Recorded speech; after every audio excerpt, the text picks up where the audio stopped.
Sí, ya sé, le diste clic acá porque viste el título que dice Lutero era un terian. Y ya voy a ir a responder esa pregunta muy interesante, pero antes quiero que nos pongamos un poquito más en contexto. Seguramente hace días atrás te has dado cuenta o has visto en alguna noticia o en algún video el caso de seres humanos, de personas que se sienten animales, se autoperciben como terians, algunos de ellos perros, otros gatos, otros osos, otros lobos, etc. Si no lo viste, mira, estos son algunos de los casos.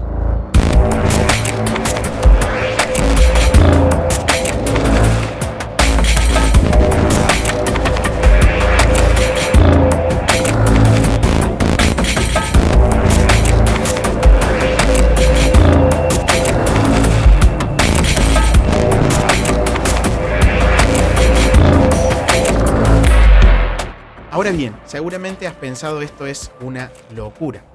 Y acá es donde te quiero hacer una pregunta seguramente un poco incómoda.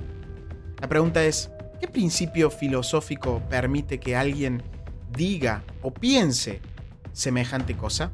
Y más importante aún, ¿ese principio no está también en el caso del protestantismo? Y como punto número 1 vamos a desenrollar el caso terian.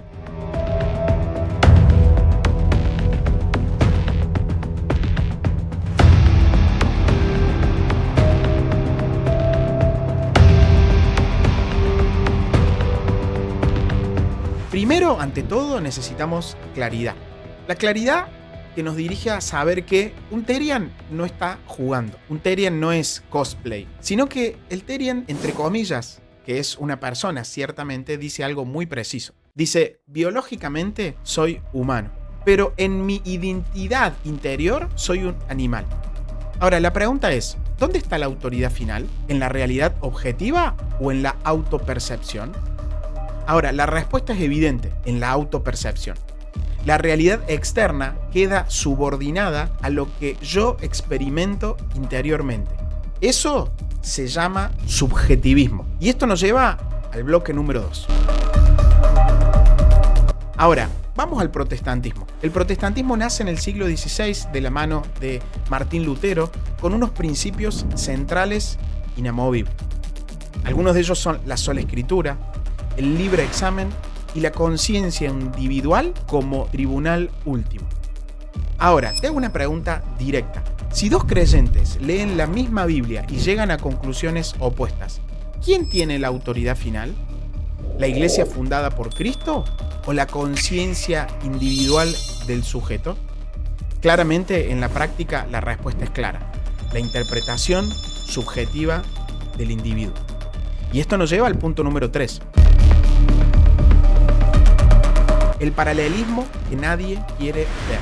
El terianismo, por llamarlo de alguna manera, dice mi percepción define mi identidad natural, mientras el protestantismo dice mi interpretación define la verdad revelada. Fíjate bien que en ambos casos la autoridad final es el individuo. Y aquí es donde entra y llamamos al gran doctor angélico, a Santo Tomás de Aquino, cuando dice la verdad es la adecuación del intelecto a la realidad. Pero en el subjetivismo moderno ocurre lo contrario. La realidad se adecúa a mi interpretación. Y esto nos lleva al punto número 4. La pregunta devastadora va a ser la que te voy a hacer. Ahora, si eres protestante, te pido que me respondas con honestidad. Cuando decís yo no sigo a hombres, sino que sigo a la Biblia, la pregunta que te hago es, ¿quién decide lo que la Biblia significa? ¿Un magisterio visible con autoridad histórica o tu interpretación privada? Si es tu interpretación, entonces, en la práctica, la autoridad final fuiste vos. Decir no confío en ningún hombre mientras confías absolutamente en tu propia interpretación es la forma más sofisticada de confiar en un hombre. ¿Cuál es ese hombre? Vos mismo. Y esto nos lleva al punto número 5. La pregunta es, que te hago en este punto número 5, ¿por qué esto es grave? Porque si la autoridad es el individuo, terminan surgiendo miles de denominaciones. Y cada una de estas miles de denominaciones convencida de tener razón. Y cada una de estas comunidades convencidas que tienen razón, cada una va a decir que es el Espíritu Santo el que las guía. La pregunta es, ¿el Espíritu Santo se contradice ¿O el problema es que la autoridad fue trasladada del depósito objetivo de la fe a la conciencia individual del sujeto? Bueno, la misma lógica que fragmenta la iglesia es la lógica que fragmenta la identidad humana. Si no hay autoridad objetiva en teología, tampoco habrá autoridad objetiva en la antropología. Y esto nos lleva al punto número 6. La Iglesia Católica enseña que el hombre tiene una naturaleza objetiva, tiene verdades reveladas objetivas que son trasladadas por un transmisor llamado Iglesia desde el siglo I hasta el final de los tiempos. La interpretación auténtica pertenece al magisterio vinculante para todos los cristianos. De manera que con esto podemos concluir que Cristo no dejó un libro suelto, sino que fue el mismo Cristo que dejó una iglesia.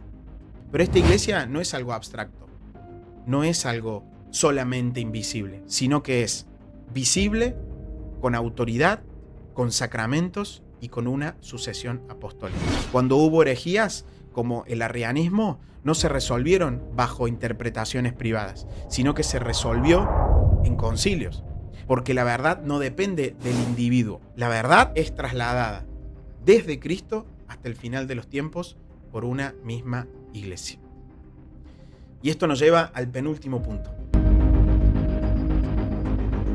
Pensá en esto. El fenómeno Therian no es la causa, sino que es el síntoma. El síntoma de una cultura que dijo la naturaleza no me define. El síntoma de una cultura que dijo la autoridad no me define. El síntoma de una cultura que dice la tradición no me define. Sino que es el síntoma de una cultura que dijo yo defino.